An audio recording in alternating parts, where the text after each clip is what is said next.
6 de março do ano de 2020.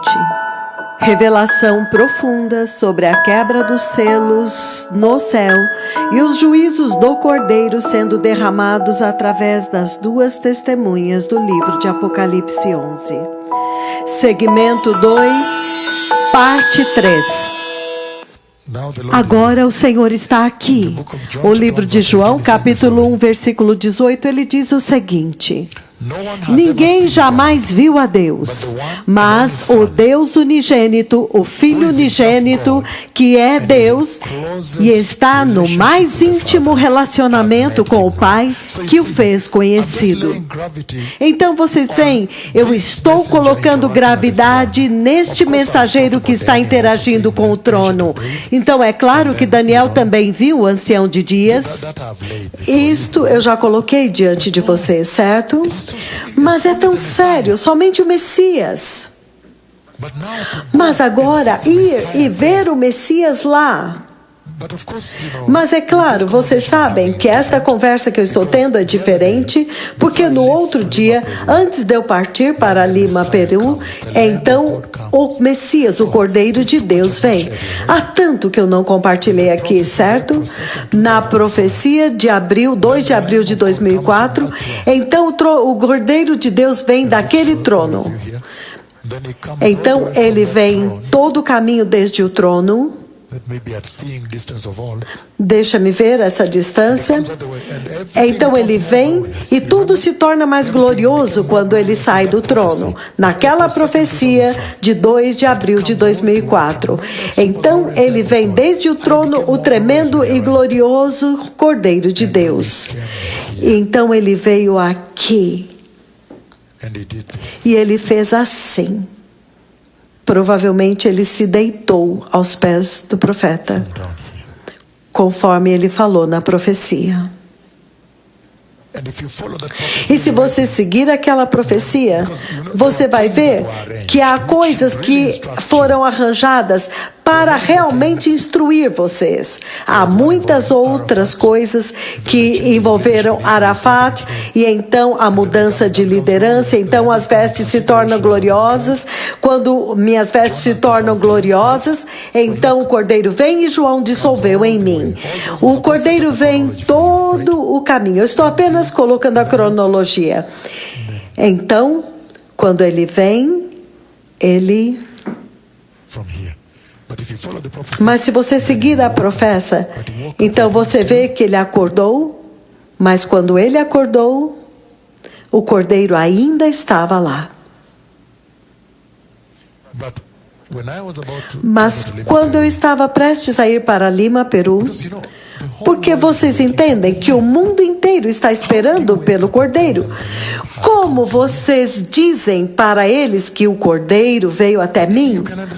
Vocês podem entender a minha posição? Como que eu digo para eles se eles estão esperando o Cordeiro? E eu digo, ele veio até mim? É muito difícil de transmitir isso, certo? Mas vocês veem a soberania do Senhor, a prerrogativa dele com seu servo. Então, quando ele veio, e então, todo o caminho, eu não vou discutir tudo, mas ele veio para onde? E então, no fim, é claro que primeiro, será que eu estou compartilhando o que eu deveria compartilhar? As mãos gloriosas, quando ele veio para ter comunhão com ele, com este profeta. Na mão, tudo glorioso, tudo mudou aqui. Então ele veio e deitou no meu pé. E vocês se lembram? E então ele se moveu, e então eu pude ouvir a respiração do Cordeiro. Eu estou descrevendo tudo e sendo muito generoso com vocês, mas é muito surpreendente ter esta conversa. O profeta do Senhor, ele está fazendo gestos, mas não está descrevendo o que está acontecendo. Mas todos se lembram desta profecia, onde o Cordeiro veio e deitou aos pés dele. Porque nós estamos falando a respeito da gravidade de encontrar Deus face a face. E eu quero chegar aos selos, mas eu não quero pular isto. Porque vocês não são mais crianças. Então, isto classifica para vocês esta missão. Separa esta missão de todas as outras, certo?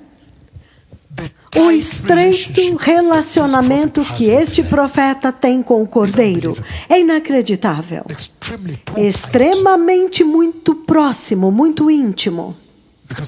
Porque vocês viram o quebrar dos selos. Nós não temos muito tempo. Êxodo 33, versículo 20. Vocês estão prontos para ler a palavra em uma sexta-feira à tarde? Então, há tanto mais a respeito deste servo do Senhor que está falando com vocês, que não foi falado antes, mas chegou o tempo para tudo ser aberto, certo? Até o ponto aonde for possível. O livro de Êxodo 33, versículo 20, incluindo a respiração, hein? Ai.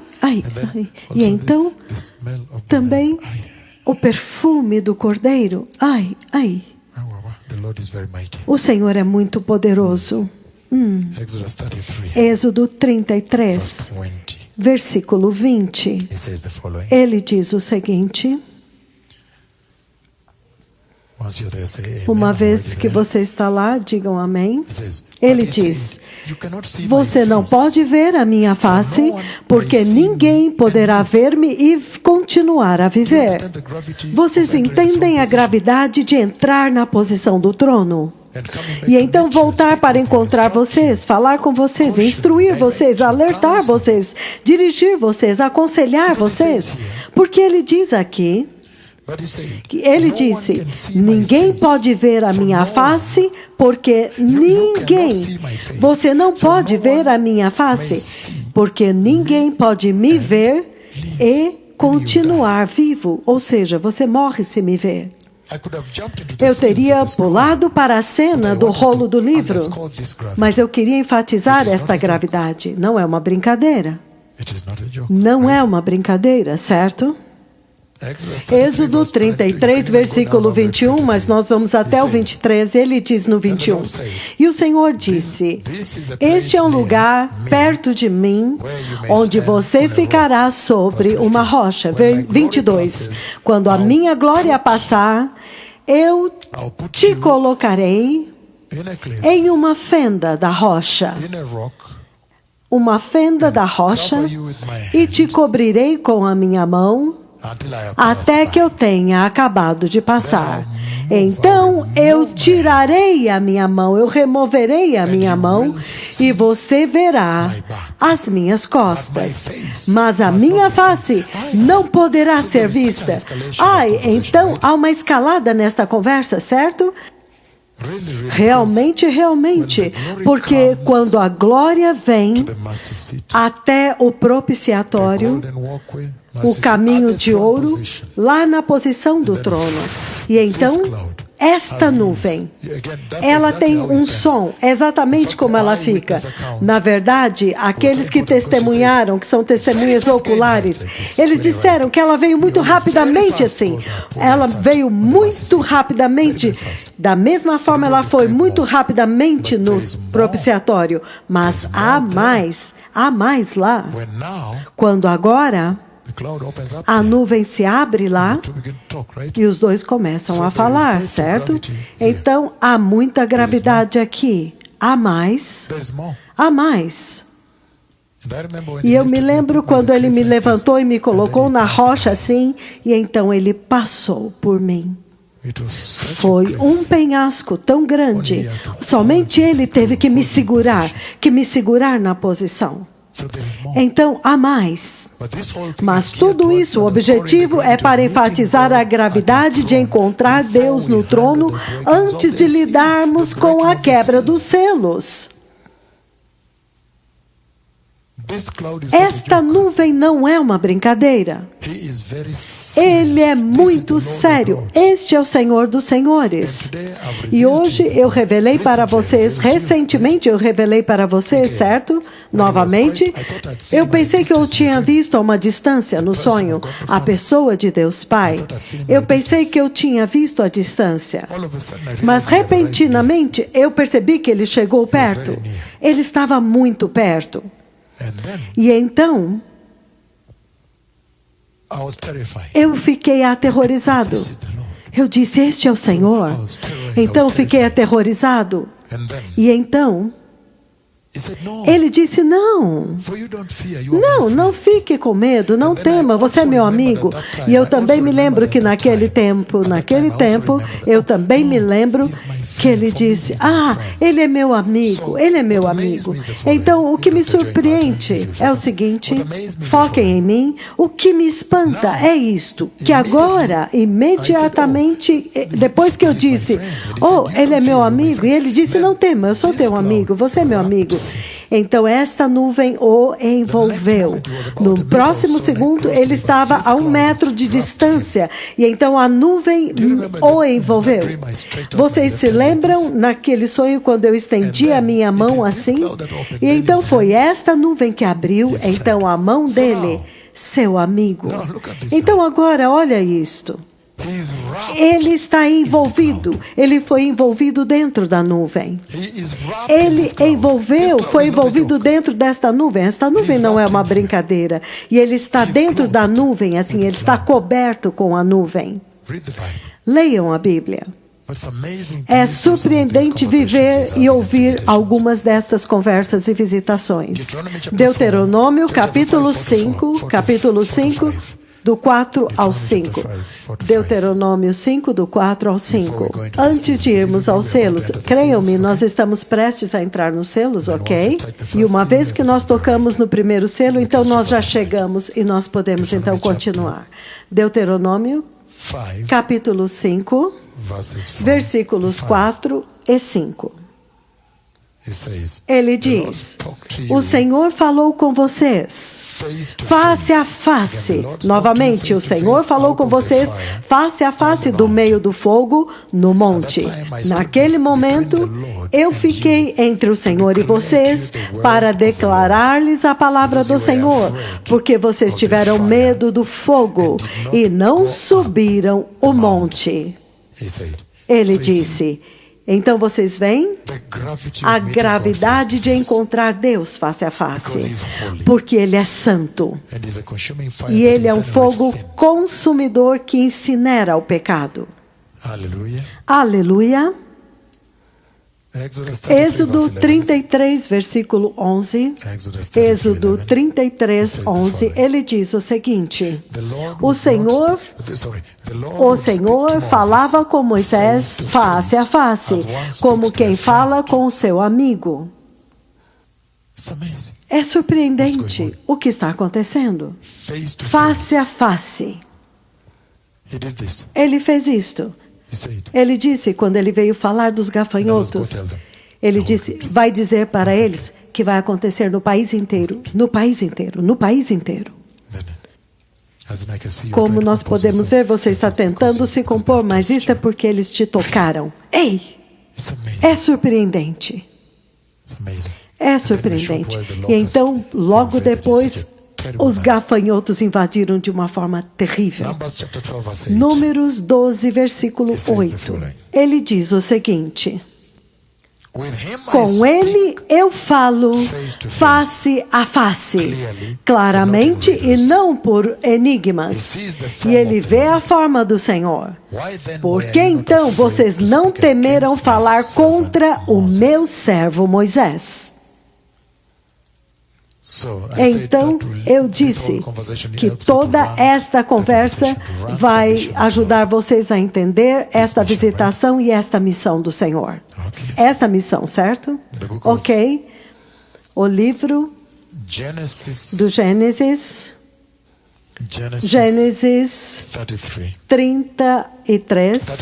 32, Gênesis 32, versículo 30. Ele diz o seguinte: então Jacó chamou aquele lugar Peniel. E ele disse: é porque eu vi Deus face a face, entretanto minha vida foi poupada. Ainda está enfatizando a gravidade de encontrar Deus face a face. Para encontrar Deus face a face. Não é uma brincadeira. Ai. Jó, capítulo 19. O livro de Jó 19. Que lindo dia aqui hoje. Muito poderoso. Para celebrar a grande vitória. Jó 19, 25, 27, ele diz: eu sei que o meu Redentor vive, e que no fim ele se levantará sobre a terra. E depois que o meu corpo tiver sido destruído e sem carne, então eu verei a Deus. Eu o verei com os meus próprios olhos. Eu mesmo e não outro. Quanto que o meu coração anseia no meu peito. Então estou dizendo que por mais que seja um terror ver Deus face a face, mas este é o clamor de todo crente. Então, este é o anseio de todo crente. Então, você tem que entender que no final você vai ver Deus face a face. E ele continua dizendo, no livro dos Salmos 17, Salmos 17, versículo 15. 17, 15, ele diz: quanto a mim, eu contemplarei a tua face na justiça. Quando eu despertar, ficarei satisfeito ao ver a tua semelhança. Novamente, o clamor, o anseio de todo cristão é de que no final da tua jornada, da tua salvação, você verá Deus face a face. Antes de entrarmos na quebra dos selos dentro do trono de Deus, eu tenho que trazer para vocês a gravidade de encontrar Deus. Não é uma brincadeira, face a face, não é uma brincadeira. Mas que geração agora são vocês que ele vem até vocês desta forma em que sumo e vocês o viram e registraram? Aleluia! É uma geração muito poderosa. Isso significa que o tempo acabou. Então ele diz, o livro de Mateus, capítulo 5. Mateus, capítulo 5, povo abençoado. No versículo 8, ele diz o seguinte: bem-aventurados os puros de coração, porque eles verão a Deus. Então vocês estão vendo? É muito terrível, mas vocês têm que se preparar para ver Deus face a face. Ver Deus face a face. Então ele diz, João capítulo 14, versículo 3, vendo Deus face a face. Aleluia! João capítulo 14, versículo 3. Ele diz, eu vou ler do 1 ao 3. Não se perturbe o vosso coração, creiam em Deus, creiam também em mim. Na casa de meu pai há muitos aposentos, e se não fosse assim, eu lhes teria dito. Ele diz, eu irei lá para preparar um lugar para vocês. Versículo 13. Se eu for e preparar um lugar para vocês, eu voltarei e os levarei para mim, para que vocês também estejam onde eu estou. Vocês conhecem o caminho. Então, vocês conhecem o caminho, ele diz, do caminho para o lugar onde eu vou. Então, ele está falando das pessoas que são seguidores de Cristo. Vocês que o viram ir e desta forma vocês o seguiram para terminar onde ele mesmo está. Mas É surpreendente aqui agora que no versículo 3, ele fala de levar vocês para onde ele está. Então será inevitável que vocês verão a Deus face a face. Então toda esta conversa a respeito de ver Deus face a face deveria estar no centro da experiência de vida cristã, de que no fim eu verei a Deus, eu tenho que ver a Deus. Aleluia. 1 Coríntios 13, enquanto nós terminamos, 1 Coríntios 13, 1 Coríntios 13, versículo 12. Porque agora vemos apenas um reflexo como num espelho, mas então veremos face a face. Agora conheço em parte, então conhecerei completamente como eu também sou conhecido. Então ele está dizendo que na sua salvação cristã hoje, isto é o precursor para ir encontrar Deus face a face. É por isso que vocês estão na salvação, nesta salvação de qualquer forma. Eu nunca ouvi ninguém dizer, eu sou nascido de novo, eu estou nesta caminhada porque eu anseio que um dia eu vou encontrar Satanás face a face. Não. Não. Por que você está... Será que alguém protestou violentamente contra isso? Significa que vocês não querem?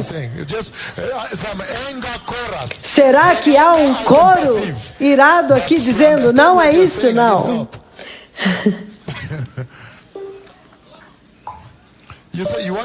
Então vocês estão dizendo que querem ver a Deus.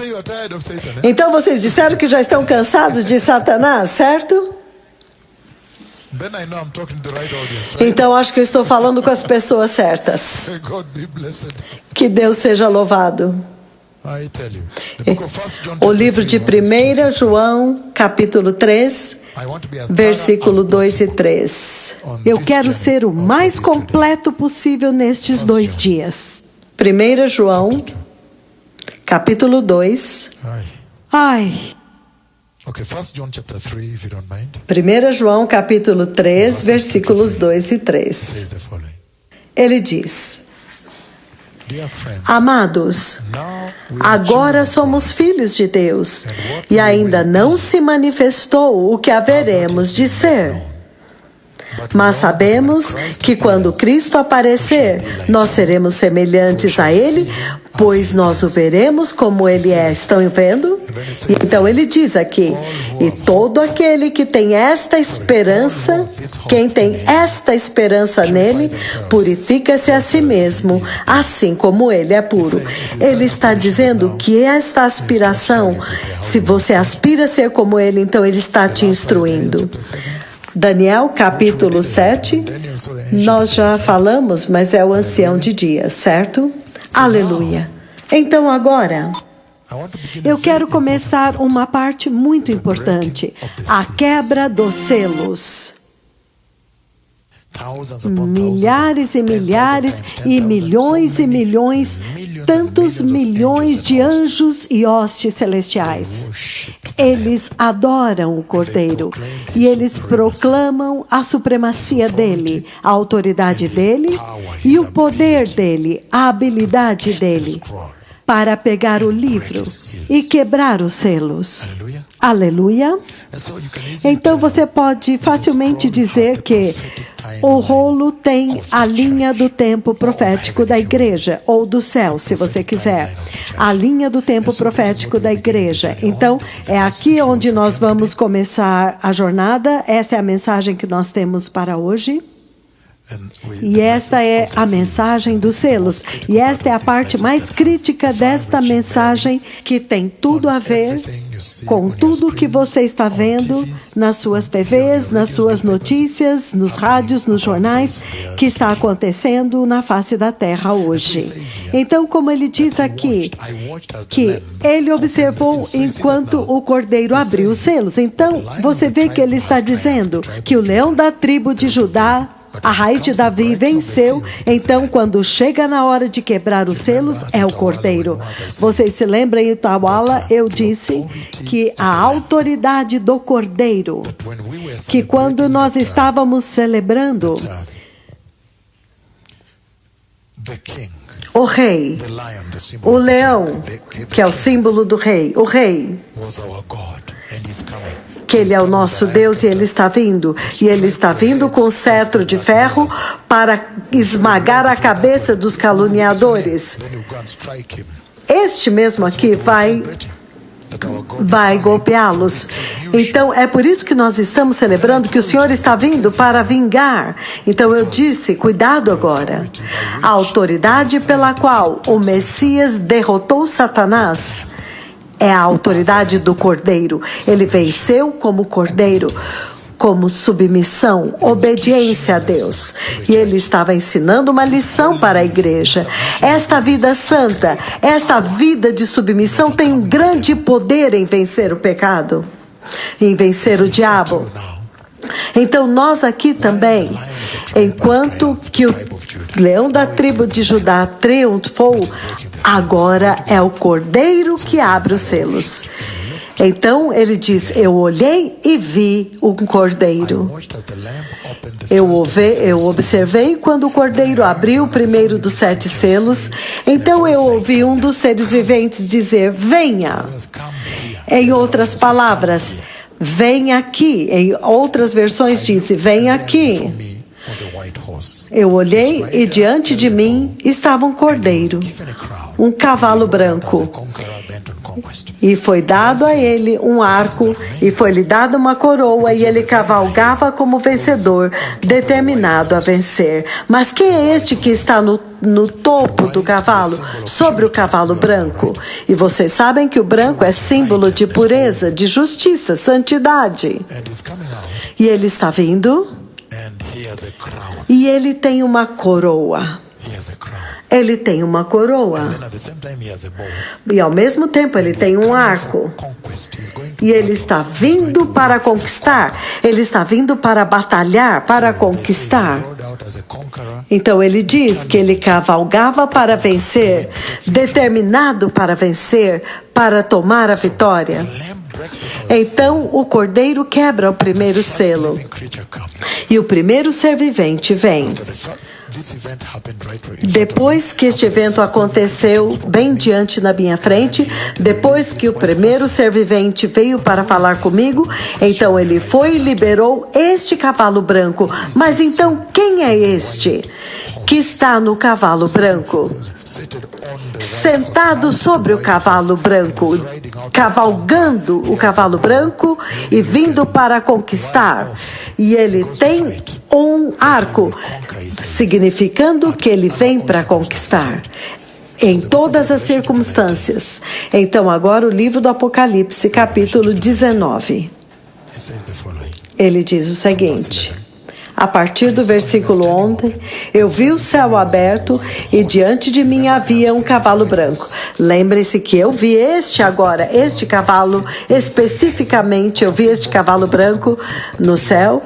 Eu vi os 2 cavalos brancos, mas agora estou falando deste de Apocalipse 19, versículo 11. Eu vi o céu aberto e diante de mim havia um cavalo branco, cujo cavaleiro se chama Fiel e Verdadeiro. Ele julga e guerreia com justiça. Os seus olhos são como chamas de fogo e em sua cabeça há muitas coroas. O outro tem só uma coroa. E ele diz... Ele tem um nome que só ele conhece, ninguém mais. Ele está vestido com um manto tinto de sangue e o seu nome é a Palavra de Deus. Os exércitos do céu estão seguindo, vestindo de linho fino, cavalgando em cavalos brancos.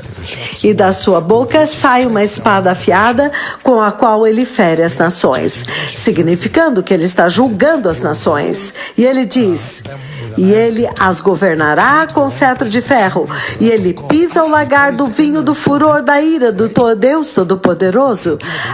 Então ele carrega a ira de Deus, do Deus Todo-Poderoso. Versículo 16: no seu manto e na sua coxa está escrito um nome: Rei dos Reis, Senhor dos Senhores. Vocês entendem? Depois disso, você vê a guerra que ele faz. Então, quem é este cavaleiro do capítulo 6? Apocalipse 6. O cavaleiro do cavalo branco de Apocalipse 6. O cavaleiro do cavalo branco que você vê em Apocalipse 6, o nome dele é Engano. O nome dele é engano, mentira. Engano. E aqui é quando agora a Bíblia se torna complicada, vocês entendem? Mais sofisticada. Por quê? Você perguntaria, por que então o Cordeiro enviaria uma pessoa como essa para a igreja, certo?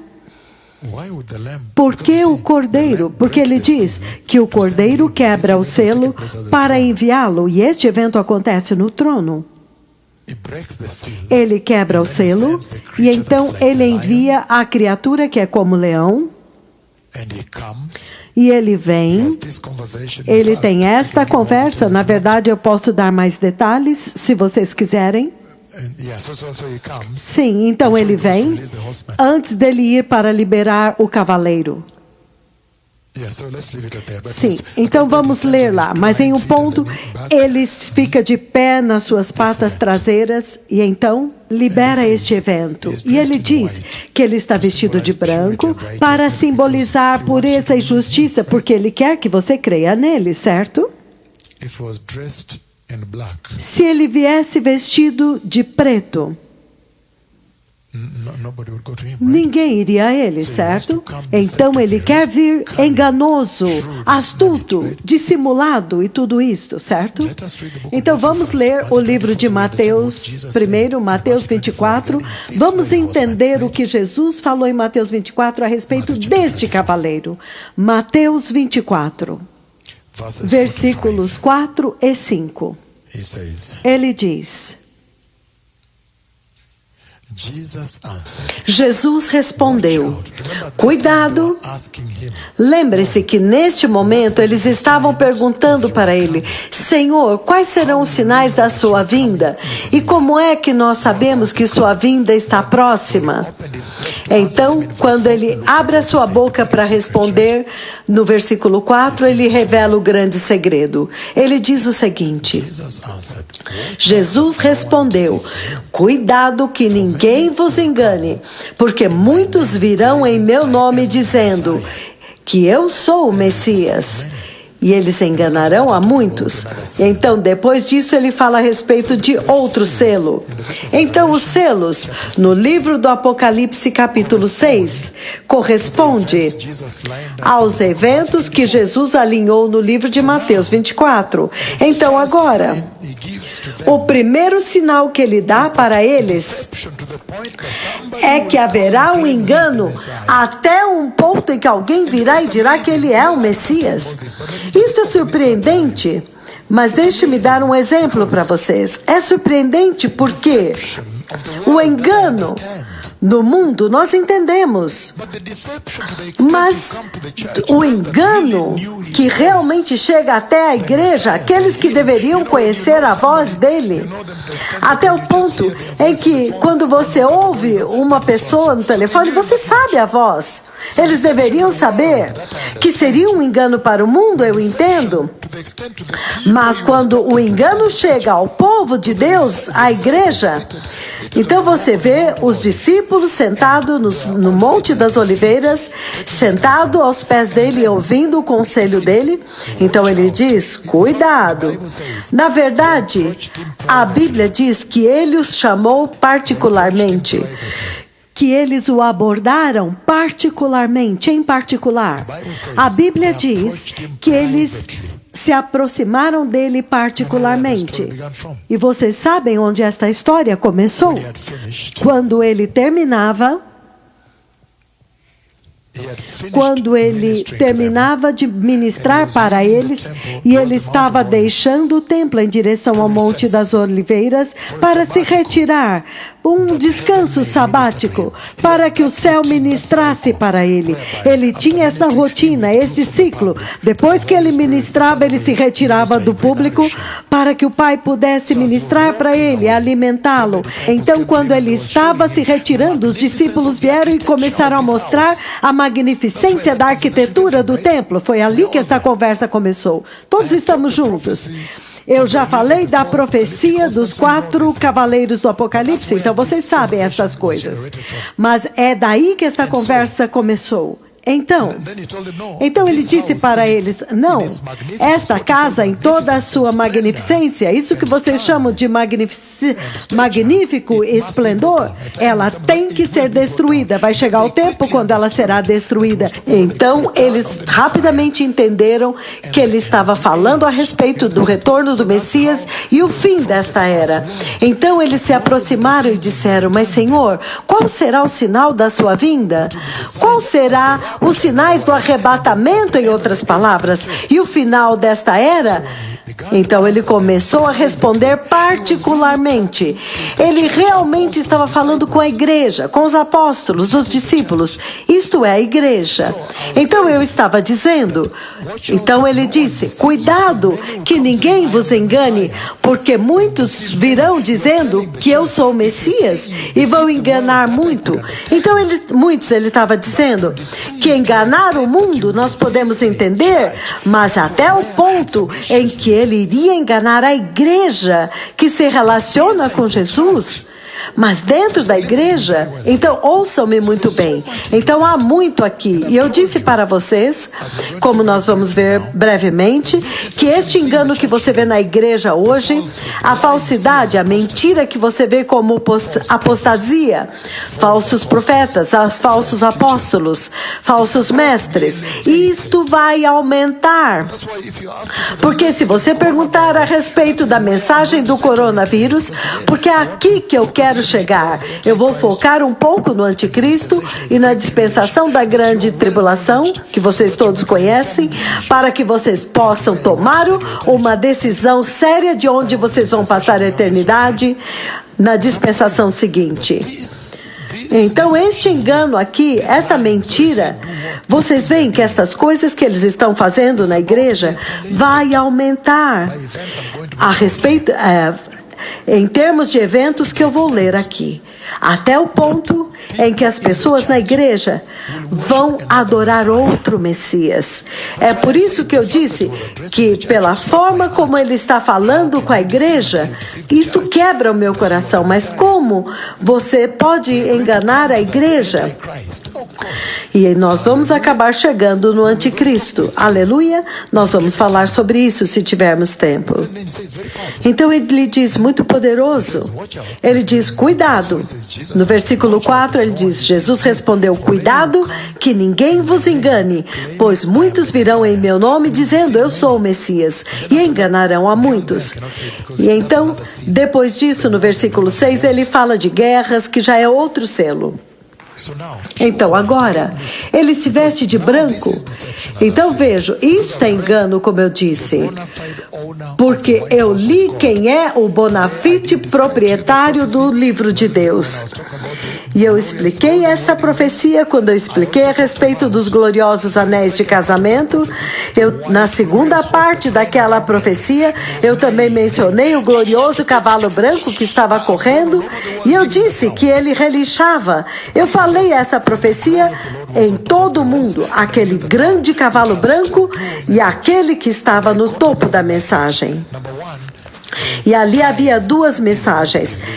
Número 1 falava do tempo que ele estava prestes a ser liberado.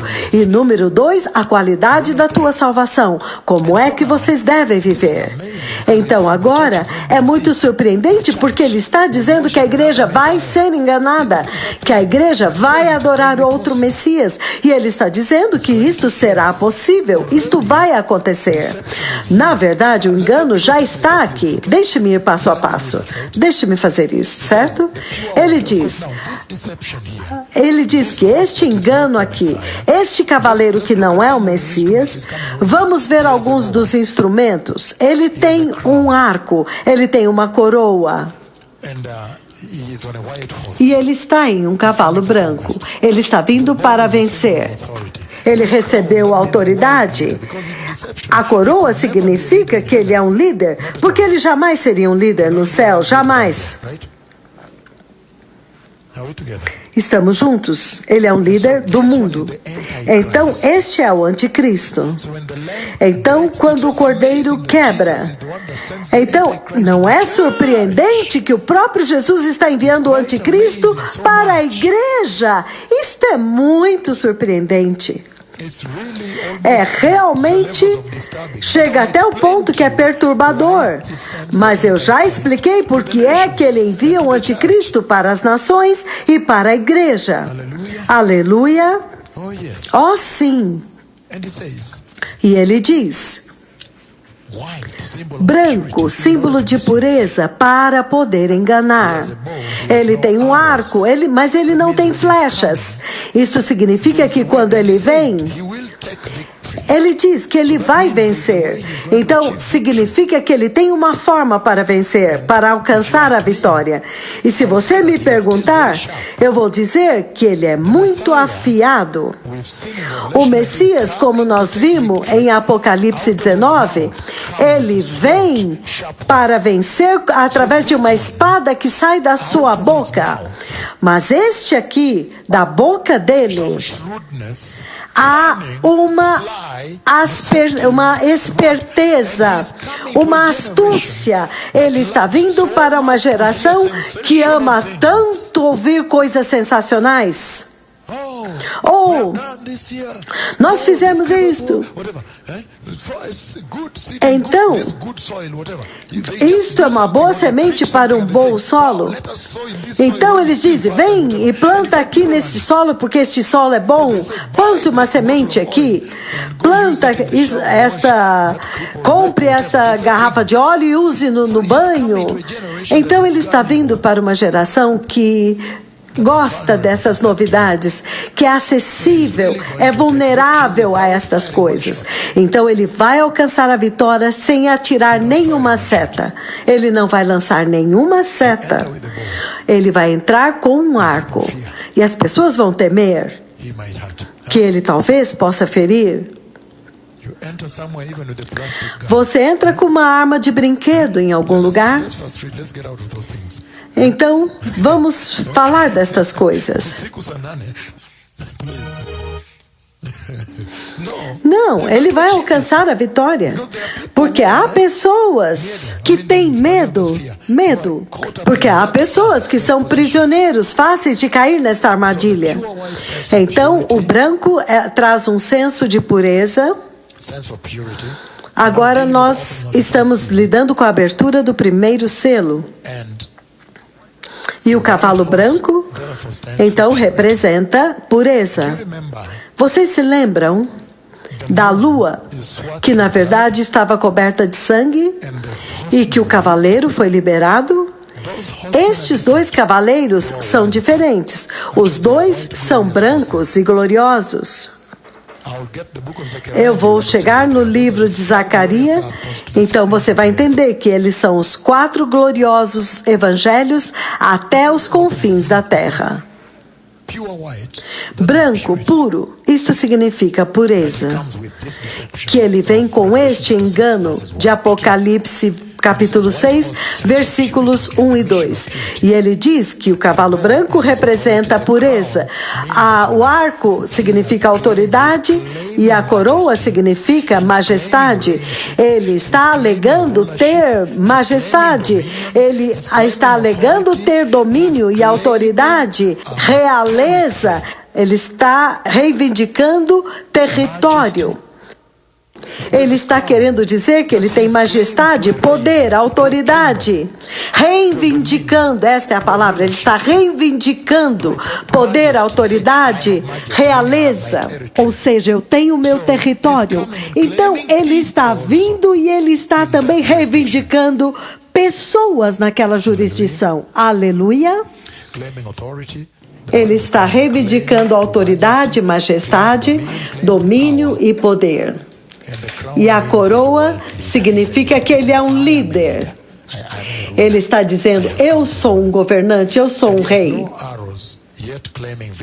Entretanto, ele está reivindicando a vitória, porque ele será um mestre de intriga, astuto, enganoso. Ele vai ser realmente muito sutil. E ele vai vir como conquistador para vencer. E a população, a geração, vai dar a ele a vitória. Ele tem certeza que ele vai vencer. Se você olhar a forma como é, eu vou ler para vocês em um momento. Eu ainda vou ler Apocalipse 13 e vocês vão ver como que o mundo inteiro tem que adorá-lo. A razão pela qual estes dois profetas começam uma guerra contra o mundo. É aí quando eles vão golpear, e é por isso que o vírus está aqui. Porque ele já está sendo golpeado com este vírus, porque o mundo inteiro, depois desta dispensação, vai adorar a Satanás.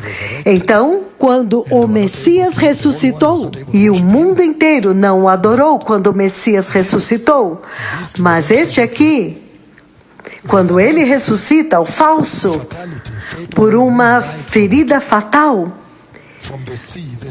significa que ele vai se levantar do mar. O mar significa gentios, significa nações. Ele vai vir das nações, ele não é hebreu, ele é gentio. Sim, é por isso que os gentios vão pisar no lugar santo. Então ouça isso agora. Ele vem para tomar a vitória, para vencer. E há pessoas que desejam ouvir a ele, mas vocês veem agora que o que mais dói é que em um ponto o mundo inteiro vai adorar o diabo. Então, isto agora é a jurisdição de Deus.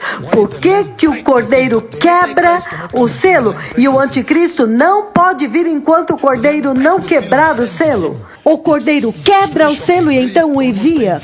Isto é muito chocante, é muito dolorido, certo? Mas até que eu chego no lugar para quem que o Cordeiro envia o falso, então vocês vão entender. Podemos avançar? E ele diz, o anticristo, ele vem para se opor a Jesus, se opor a Cristo. E ele não é revelado até que o Cordeiro de Deus quebra o primeiro selo. Aleluia. Então agora, a quem ele o envia? Para quem ele é enviado? Então hoje eu vou poder dizer e explicar por quê. Por que o Cordeiro envia o falso? Para quem que o Cordeiro envia o anticristo? Vamos ler novamente para estarmos na mesma página, para que não corram o risco de não ouvir bem. E ele diz, 1. Observei quando o Cordeiro abriu o primeiro dos 7 selos. Então ouvi um dos seres viventes dizer com voz de trovão, vem! Em outra versão diz, venha, venha aqui. Olhei e diante de mim estava um cavalo branco. O seu cavaleiro empunhava um arco e tinha uma coroa. E ele cavalgava como vencedor, determinado para vencer. Então, o Cordeiro, para quem é que ele envia? O anticristo, o falso Messias. Vamos a 2 Tessalonicenses. Aleluia. 2 Tessalonicenses capítulo 2. Nós vamos ver muita coisa aqui, porque ele vai colocar para vocês um entendimento muito importante em onde que está localizado o arrebatamento. Eu sei que o vírus já está atuando, mas agora vocês vão começar a entender esta pergunta maior. Nós vamos passar pela tribulação ou não? Vocês já estão começando a ter medo disto, e eu vou responder isto também. Ele diz aqui, 2 Tessalonicenses de 1 a 3, quanto à vinda do nosso Senhor Jesus Cristo e ao nosso reencontro com Ele, isto é arrebatamento, eu peço a vocês, irmãos, que não se deixem abalar, nem alarmar tão facilmente pelos ensinos como se viessem de nós. Estamos entendendo? Ele está falando deste tempo, quando o engano já tinha entrado.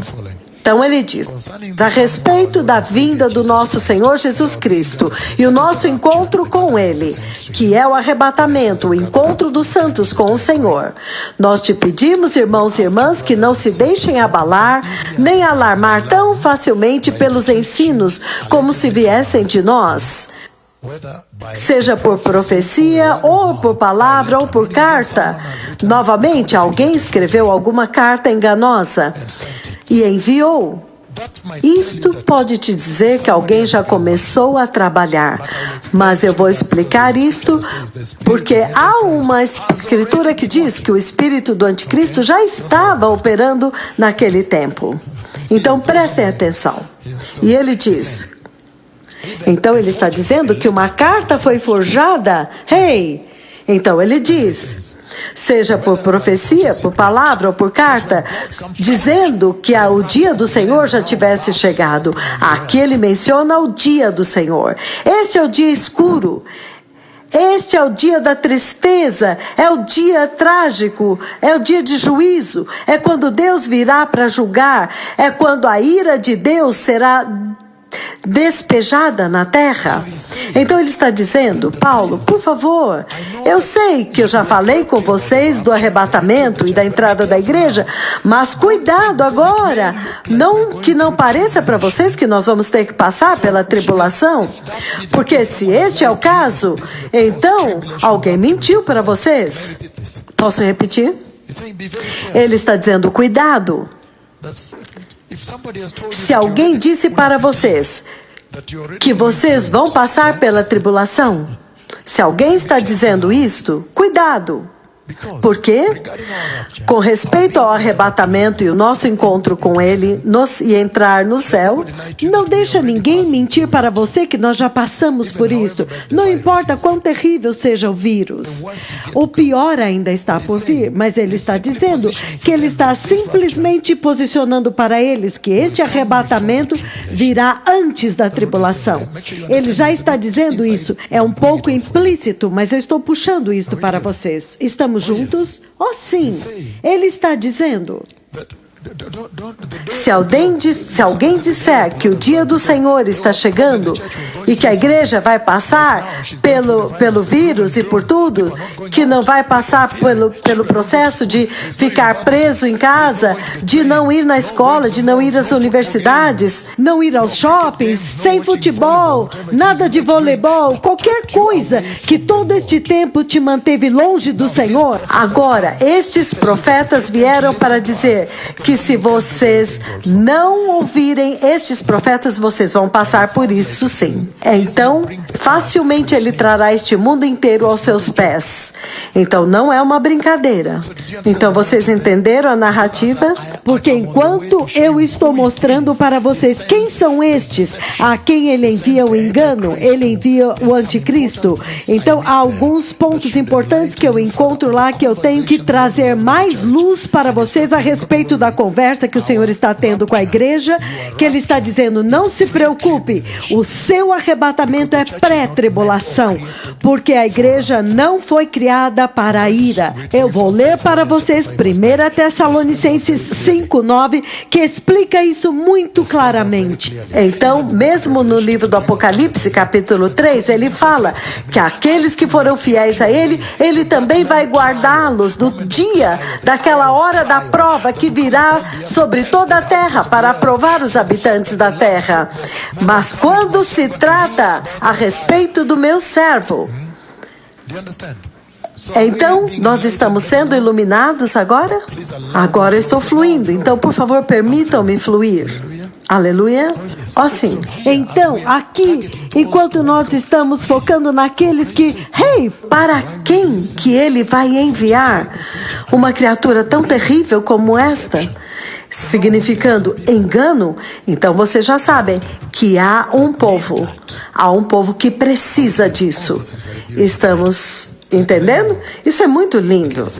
Novamente ele diz: aqueles que dizem que o dia do Senhor já chegou, dizendo que nós vamos passar por estas coisas, se alguém está dizendo isto, que nós vamos passar pela tribulação, ele está dizendo não.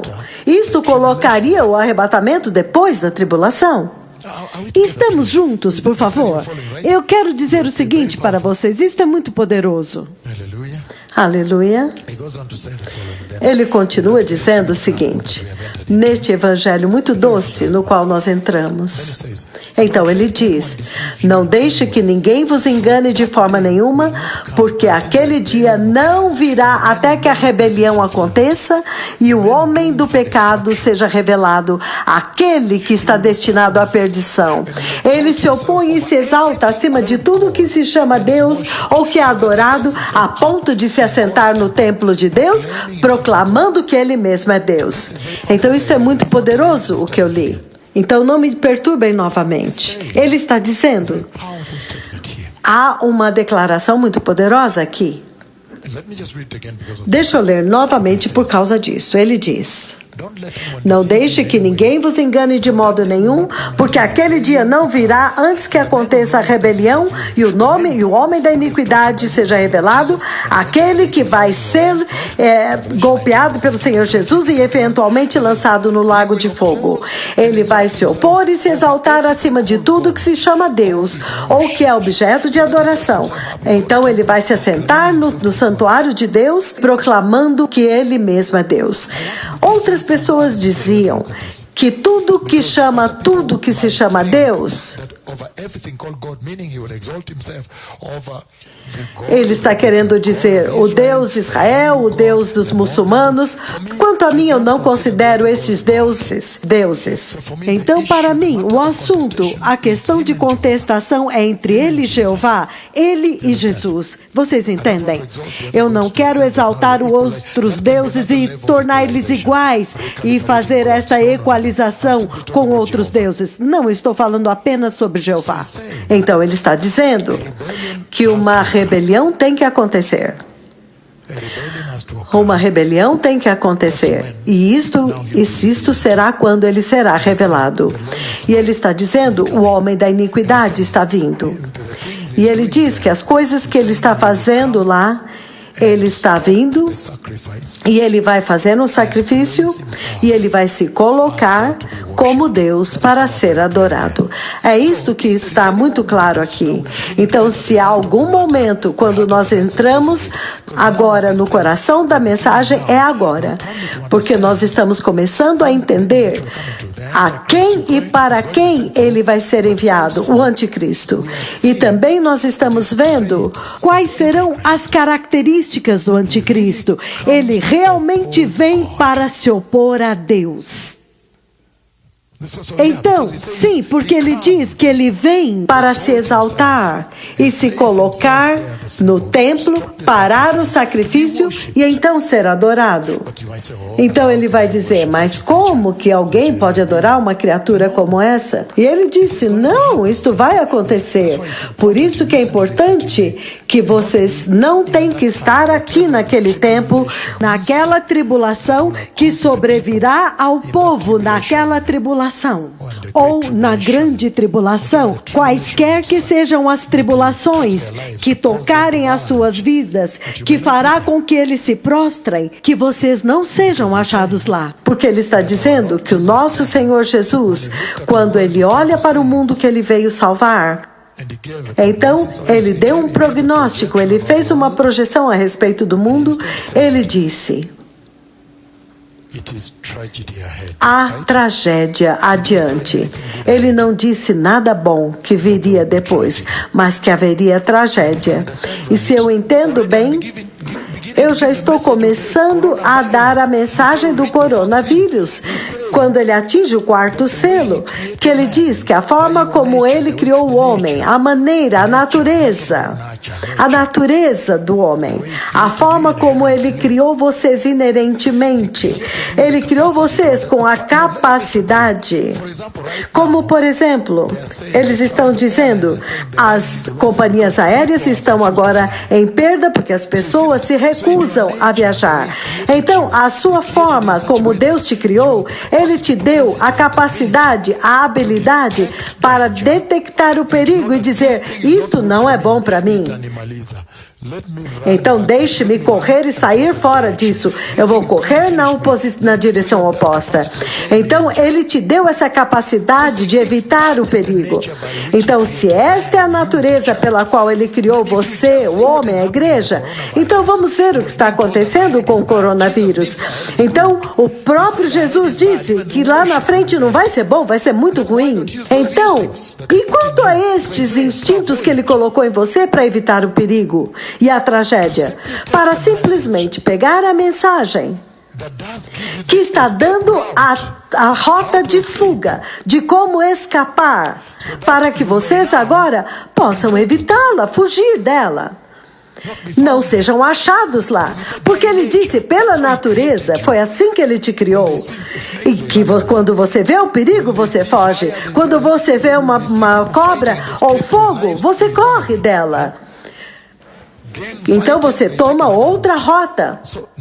Então se Jesus já disse que lá na frente é horrível, ele nunca disse que vai ser bom, ele disse que vai ser tragédia, o mundo estará em tragédia, haverá calamidade. Então você pode ver pelas profecias que estes dois dão. Então use o seu instinto espiritual e físico. Use o teu instinto espiritual para usar o instinto físico para fugir destas coisas.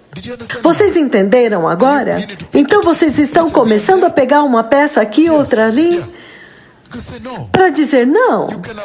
Você pode evitar a tragédia que está vindo, as bolhas das quais eu falei. Parece que ele vai ter que fazer um pouco disso neste tempo para introduzir o profeta dele. Sim, ele está já fazendo um pouco disto para se preparar, para que vocês se preparem e vão.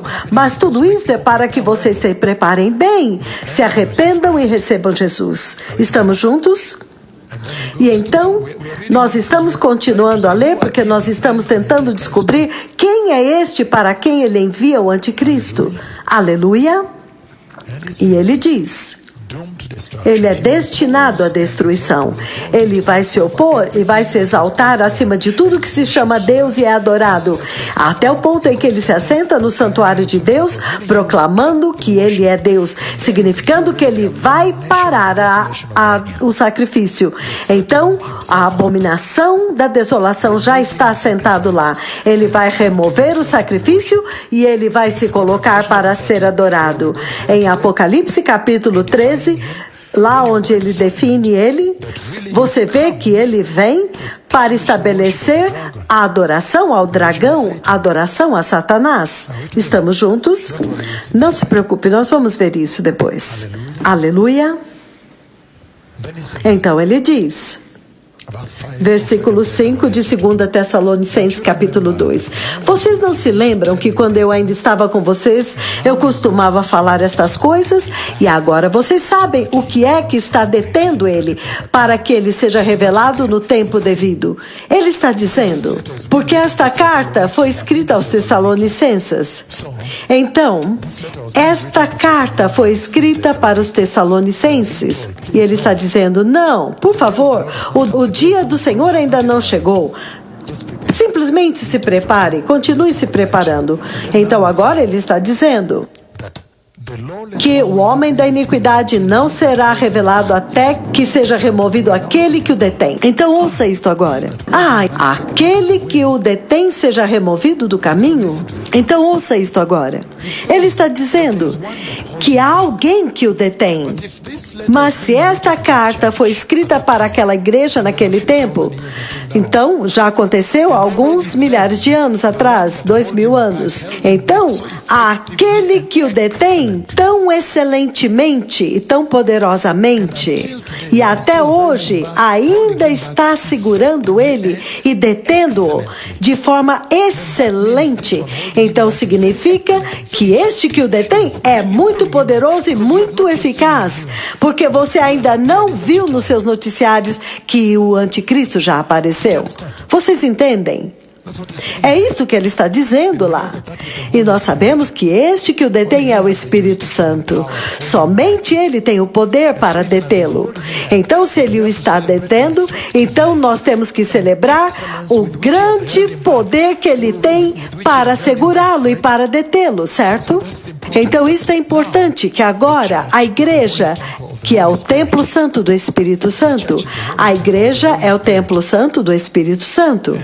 E se a igreja é aquela que é a casa, o templo do Espírito Santo, a casa dele, então eu entendo que quando a igreja é levada embora, então a santa habitação do Espírito Santo é levada embora. Então eu agora vou pôr 1 mais 1 para fazer 2. Então agora eu sei que quando a igreja é arrebatada, então a dispensação do Espírito Santo terá terminado. Então, cuidado, está terminando. Então, não estamos falando da dispensação dos gentios. A dispensação dos gentios não termina até que eles vão pisar na cidade santa. A dispensação dos gentios vai continuar, porque eles vão pisar o lugar santo. Mas agora nós estamos falando da dispensação desta graça aqui. Estamos juntos? Então, no arrebatamento, ele leva o Espírito Santo da graça. E então o anticristo é liberado.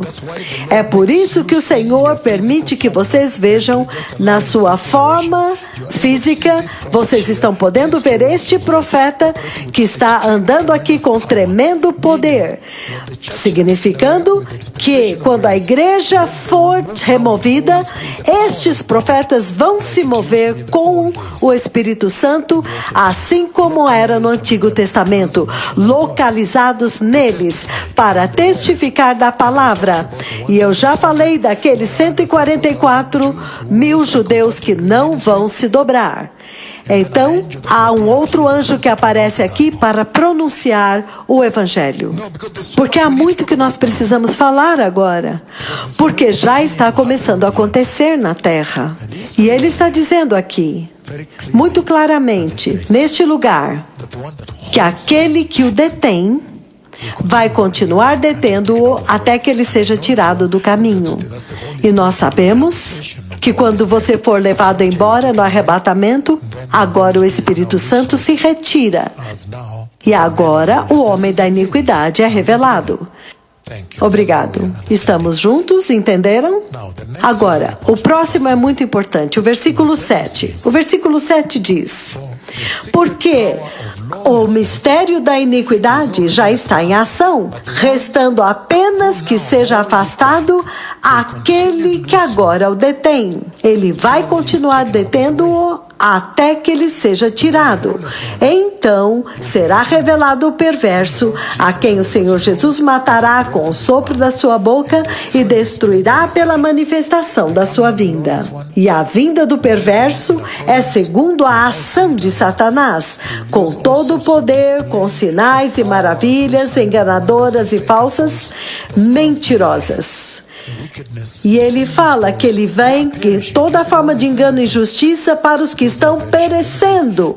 Aqueles que estão perecendo porque eles rejeitaram a verdade. Eles não tiveram amor à verdade que os poderia salvar. Então vocês estão entendendo? Para que eles possam crer na mentira e sejam condenados porque eles não creram na verdade, mas se deleitaram na injustiça. Então, vocês estão entendendo? Muito poderoso agora. Agora, ele chega no lugar onde ele mostra ao povo para quem ele está enviando o engano. Para aqueles que rejeitaram o evangelho da cruz. Porque a cruz, ela é loucura para os que perecem, os mesmos que rejeitaram a verdade e a cruz. Então, se você ama a verdade, você agarra a verdade, então, agora, se você ama a mentira, aí está. Então, o que é que você pede, o Senhor vai te dar agora. Se você ama andar muito próximo com o Senhor, Ele vai te dar isto.